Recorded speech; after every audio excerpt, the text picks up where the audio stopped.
member of the Sangha, Honorable Rotary International President, and all dignitaries, all distinguished guests who is joining here in the session of peace. There is a very famous Buddhist word, Natti Santi Parang Sukhang. There is no happiness other than peace. I don't know why I'm here. I'm saying very glad that I'm in the middle of all these renowned Rotarian, although I am not one of them. But seeing the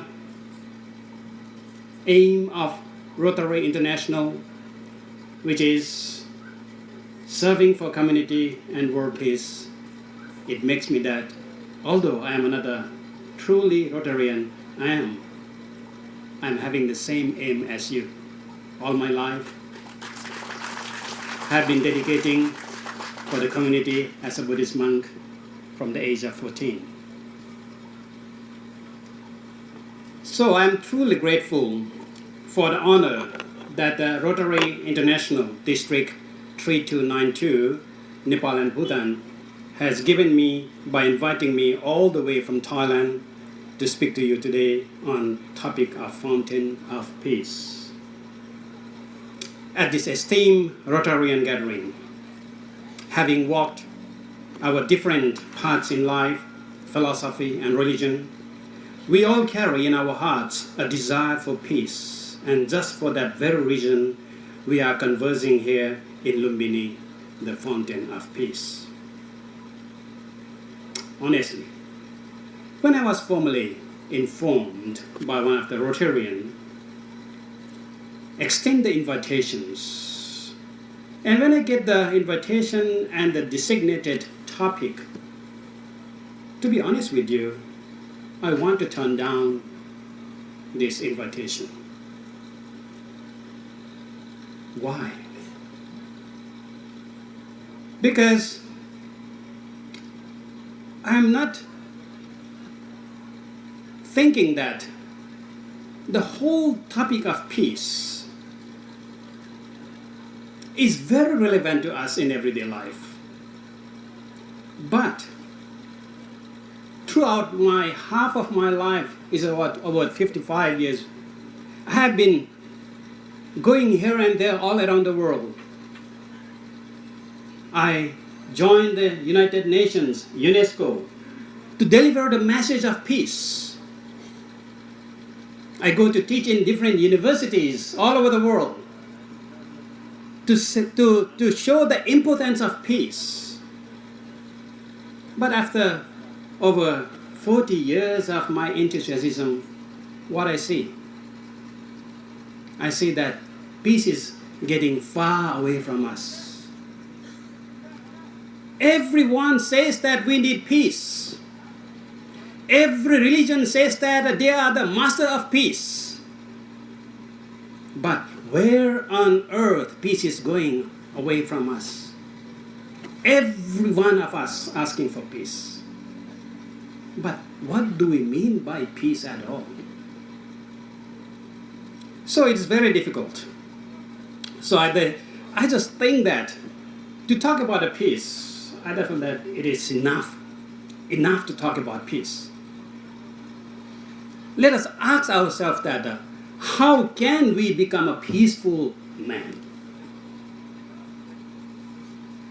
Because talking about peace, we are seeing the war while we are talking. I was here in 2004 giving a keynote speech when there was a Maoist problem. And when I was talking in this very land with the international audience, I have to talk peace amidst all the gun points. All the military was around here like this, but even behind me. So I was saying that I don't feel happy to talk about peace in this fountain of peace amidst all the guns. What peace we are talking all about? So I really become allergic to the peace. Truly allergic to peace. I don't know what we say. I guess that we have overused word peace. In old days, we hardly hear about peace. We do our things. We are happy. When I was here in my childhood as a novice, around 1970s, even in Lumbini, what's there? What's here? Nothing. Nothing fancy like what Bidari had just shown us. It was nothing. Just ruins and a little bit of a wiring fencing just to cover it. But when we come here, we can walk in peace. We can wander around looking at those every bricks. Think of the Buddha. Think of his teaching of the peace in peace. But I guess the world has changed. At that time, people are not, maybe people are already peace, I guess. So they don't need to find the peace from this fountain of peace here. But nowadays, we can see the crowd of tourists from all over the world flocking here, hoping that they can get some kind of a peace. But do we really find peace here in the fountain of peace? If you are a tourist, I would say that in the pursuit of finding a peace, what will happen is that even the peace of mind, a little peace of mind you have earned, you have carrying, will be shattered here in the world of in the fountain of peace. As a tourist, if you come down off the bus, step down off the bus, what will happen? You will be bragged by all these unfortunate beggars, all the street vendors, all the competition with all the rickshaws, all the dust pollution, noise pollutions. Finally, get into the sanctum of Lumbini. You have to fight with the SUS security. You have to fight with all the military and all the securities. Go through that. Finally, you get into the sanctum. What will again? You will find all this guard there shouting, showing their power. And then you have to long queue. Just for what? Just for the slim glimpse of those marble stone which just Basanta has shown to us. Just for that. Do we get peace from that? All the way, every time I come, I feel that even my little piece of mind is shattered here. Is this a peace, fountain of peace we are talking about? Then, after we come out from the hall, the sanctum, what happened? You will see the competition of the photographers. Just to get the one nice shot, you have to wait. You have to see which corner, which line. Otherwise, other people is coming. Not only that, even all the Buddhists, all the religious-minded people come and sit around it everywhere. I feel like it is just like a chanting competition is going on. Between each country, the Thai tourists will chant in the Thai way. Burmese will shout it back another way. Another Chinese, Japanese is going. So in a way that, I don't know, searching for peace. We are creating peace. But is that the peace we are looking for? So after that, not enough. Even we will see all the beggar monks, religious beggars around here in the sacred place. So what kind of peace we are talking about in this fountain of peace? It sounds very negative, isn't it? Right? But this is every time I come here, I have to go through the same harassment. Although I am a Nepalese, although I am a Buddhist monk, but I am not spared from those unpeace sort of a environment, sort of a no peace environment in this fountain of peace. So that's why when I receive the invitations, when I see the topic of the talk, I said that I'm too allergic to talk about peace. Because what do we mean by peace now? All of us here sitting, don't you feel peace now? Or you are trembling, you are looking something. That's why I said that we have overused the word peace. Just like a good morning, just like a good day, just like a how are you? When we ask those words, when we greet each other, do we really mean that? When you say that good evening, when you say that how are you, do you really want to know that how he's doing? Same as the word peace. It's become just a greeting word. It's become a word we use without any relevancy of what peace is all about. Worse than that, the peace has developed itself, upgraded itself to a must word for any political campaign, any public talks, and so and so.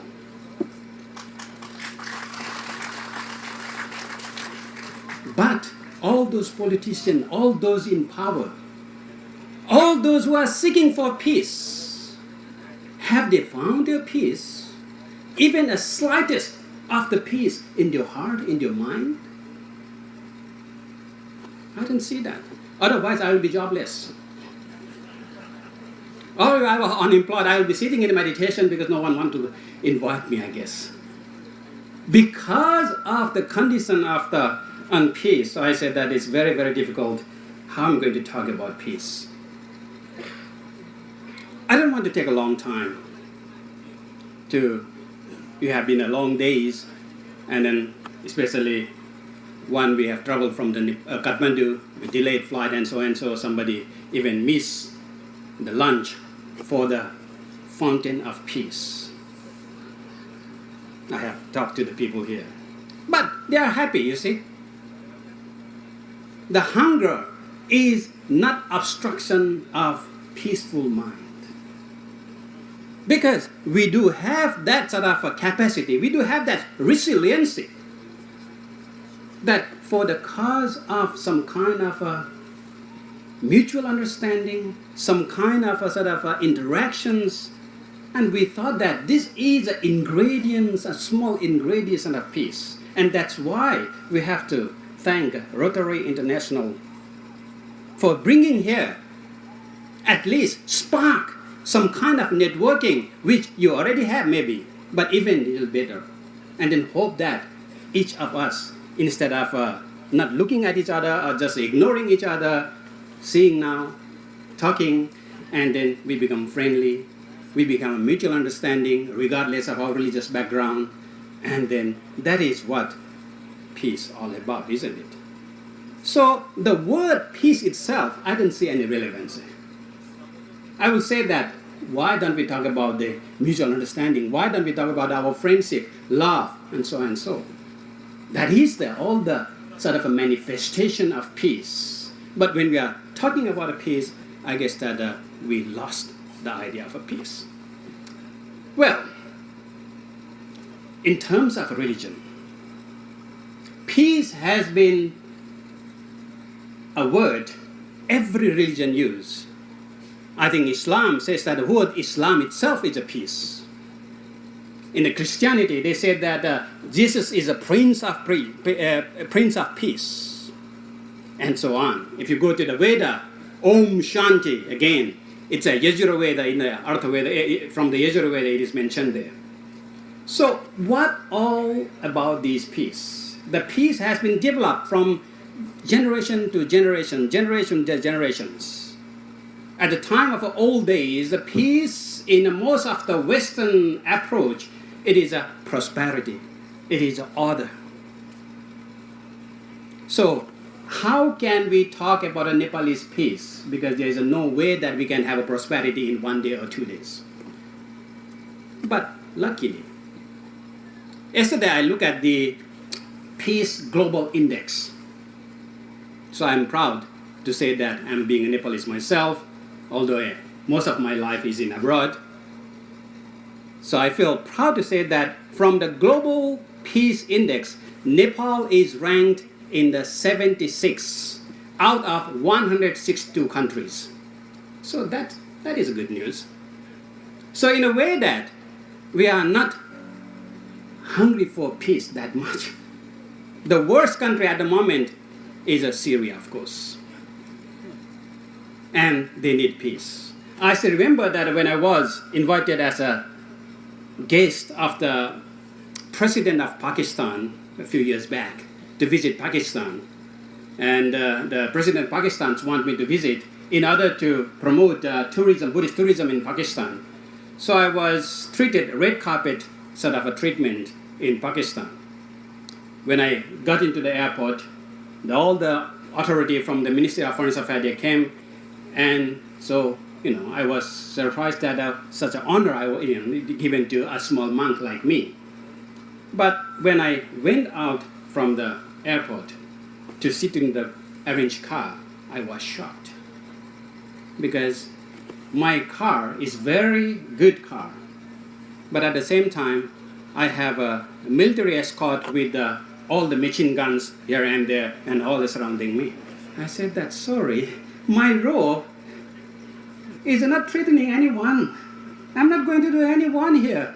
And so they said that no, you are our president's guest, so that is an honor. I said that kind of honor on the point of gun, and that is sort of a peace you see we are talking about.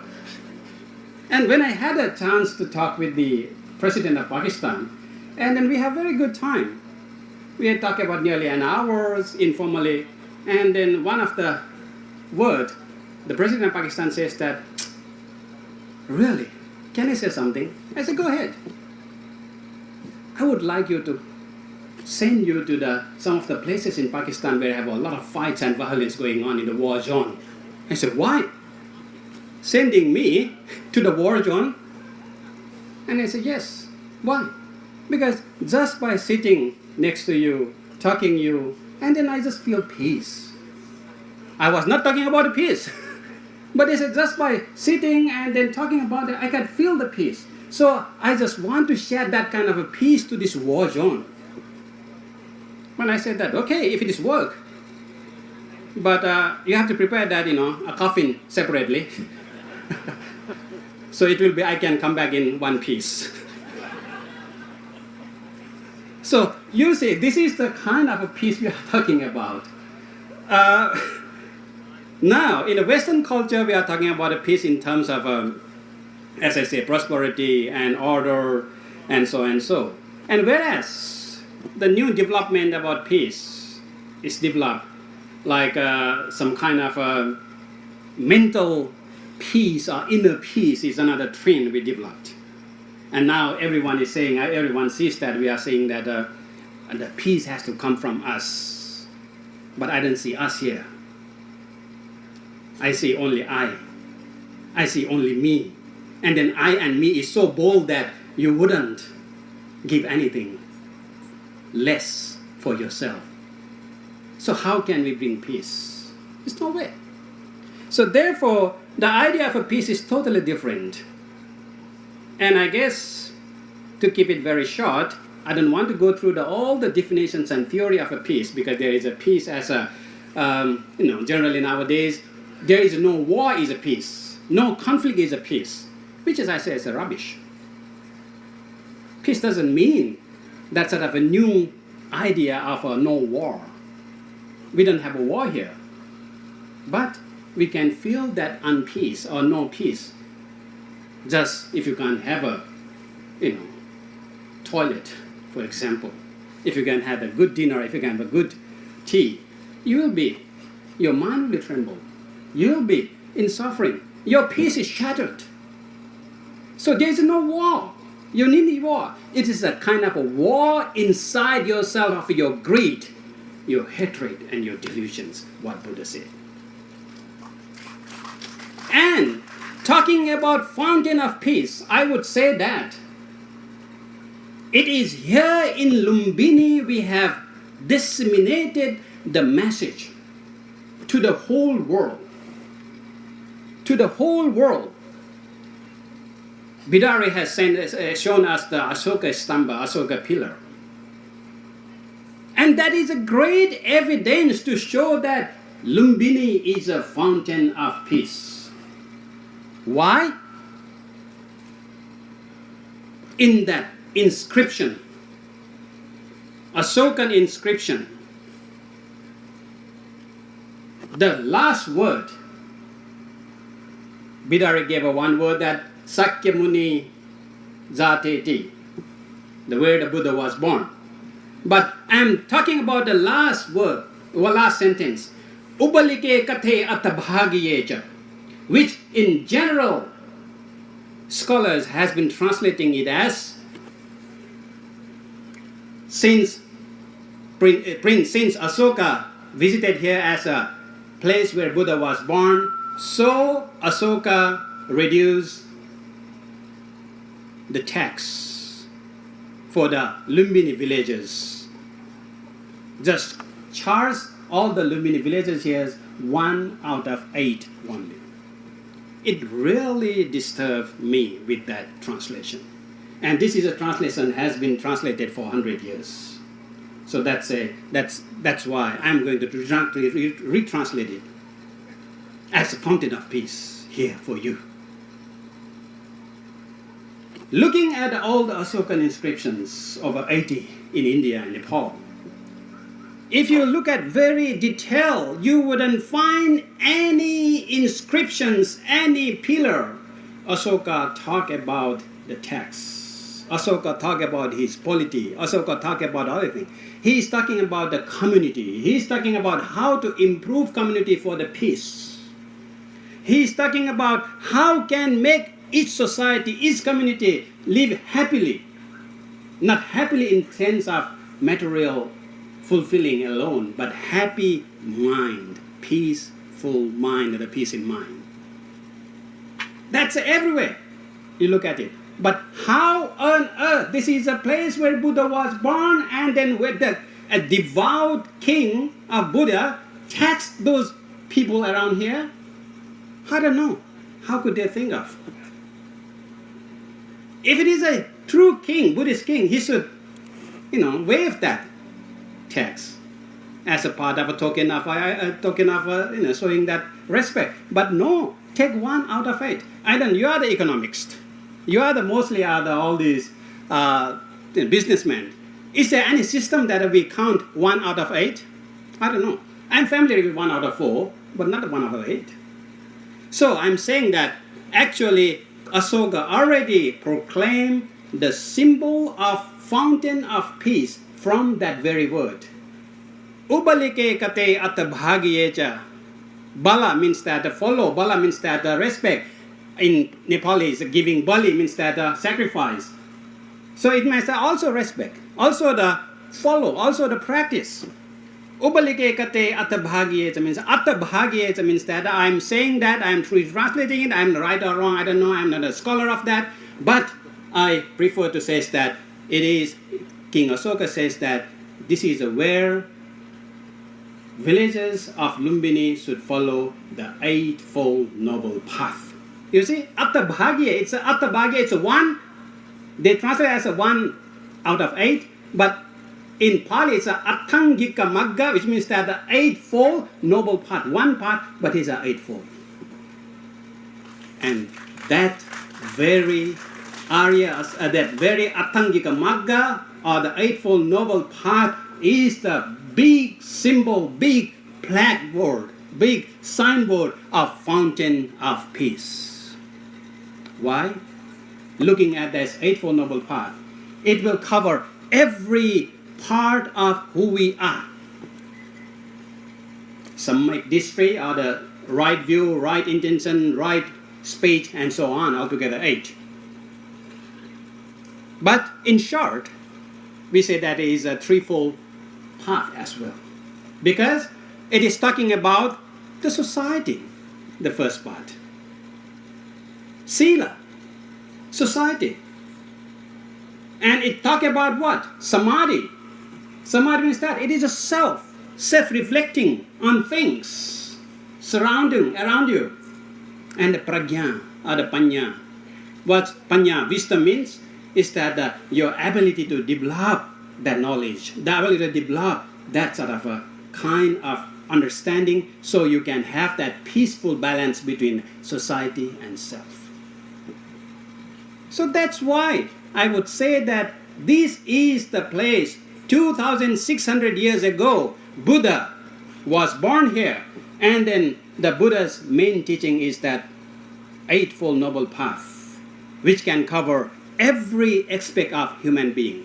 The way of thinking, the way I speak, the way we act, the way we walk, livelihood, the way we even doing our effort on doing things. So it covers each part of what we do from morning to from dawn to dusk. So it is covered everywhere. And that is what makes us peace. Not saying that a peace is there. Not saying that a peace can be coming from the outer communication and everything. It's not enough. That is the political propaganda, I would say. And then even it is not enough, we are saying that the inner peace is a part of a peace. Of course I agree that, but it's not enough. Because we have to live in society. We have to live with others. If we don't develop the idea of a compassion, if we don't develop the idea of who you are, we will not be able to enjoy that. So the whole Buddha's teaching, which Basanta shows that the Buddha Dharma Sangha is actually the same thing. What is Buddha Dharma Sangha? It is a Sila Samadhi Panya. Buddha is a pragya, Samadhi is a dharma, and Sangha is a community. You see? So Rotary as a serving for community, and Buddhist message is very hard to the core that whatever you do, you have to be wise enough to keep your balance with the society and the environment. This is very important. And then yourself, how you put that. So generally, I saw somewhere we are saying that serving self or something. What is the motto of the service above self? Okay, so that sort of thing, you are not centralizing ego as atta, as a self, as everything, but you look at the other. That's why compassions. So if you have a compassion, that is a karuna, that is a Buddha's virtues, you develop that, the peace will be there immediately. You don't have to wait there. Just as look at the next, whoever sitting next to you, look at the friends and give a small smile. You already create a peace there.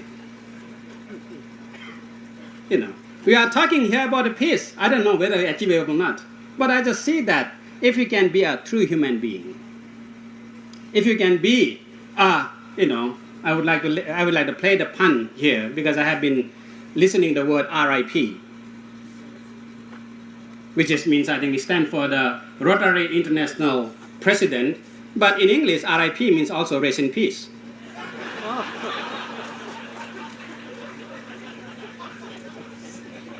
And this is very important because if we say that rest in peace like in Western culture, it is too late. Because he's already dead. He's already going to, he's buried already, rest in peace. So, RIP is very important here. We have to be rest in peace every moment, here and now. Not wait until you go down and nobody cares that, whether you are peace or not peace, we don't know. So therefore, when we talk about this, the peace, I have a long speech, I have a long written, I'm not going to go there. I noticed that the timekeeper is agitated. He's not in peace, not like me. I'm still, energetically with a peaceful message, with my smiling face. But I don't want to put anyone else in the misery. So I want to end my fountain of peace with a peace. So in a way that here, we are here in Lumbini. Of course, 2 days will be, I guess, that a gathering here. And then sometime we may sneak out and then go and take photograph as other people do. Otherwise, there is no proof to show that you have enjoyed the peace here in there. So please, Don't go and visit. Take all these ruined photographs and then photographs of each other, especially our RIP. But take the message which Buddha has given. Asoka emphasized that if you want to peace, if you want to be at peace, don't look for peace, don't try to propagate peace, but be peace yourself. So, how can you be peace yourself? Try to think of Sila as a society. You are living, you have to, whatever you think, always think in relevance of others. And as well as you have to develop, because the word Manushya in Sanskrit, Manusa in Pali, what means that we are our mind is up level, our higher vertical growth. So we need to have that sort of going up higher. Unlike the Tirachana in Pali, what really it means that you grow horizontally. So I hope that keep your back straight and be a human. Do not let your laziness allow you to grow horizontally. So this is a Manushya, this is a human being, this is a Rotarian, and then what we need is that how we can balance the society, which is very complicated, it is getting sophisticated because of our ego, because of our desire, because of our need, even more than what we need. And that unbalance the thing. So how can we balance as a dharma? Dharma basically means balancing. Dharma means that upholding. So things are here because it's upholding in a certain level of balancing. And we are here to destroy their balance. So that's why we are here in Lumbini, Fountain of Peace, hoping to get peace, but at the same time we are destroying the peace of this place. So we are here in the Fountain of Peace. So I hope that you go back with the message, not only the pictures, not only the friendship, but how can we develop ourselves to be a more moral, to be a more meditative, and to be a more mental development. And that is all about Buddha's message of peace. And if you go there through the Eightfold Noble Path, the ultimate achievement is called Nirvana. Nirvana means extinguished, and that is the very word I started with, Natti Santi Parang Sukhang. There is no other happiness other than peace. So the peace in Buddhism is equivalent to nirvana. So it is the only religion, instead of talking about peace, it is something peace you have to do now. You have to be peace yourself. Peace is not a goal. Peace is a means you have to reach it. Thank you.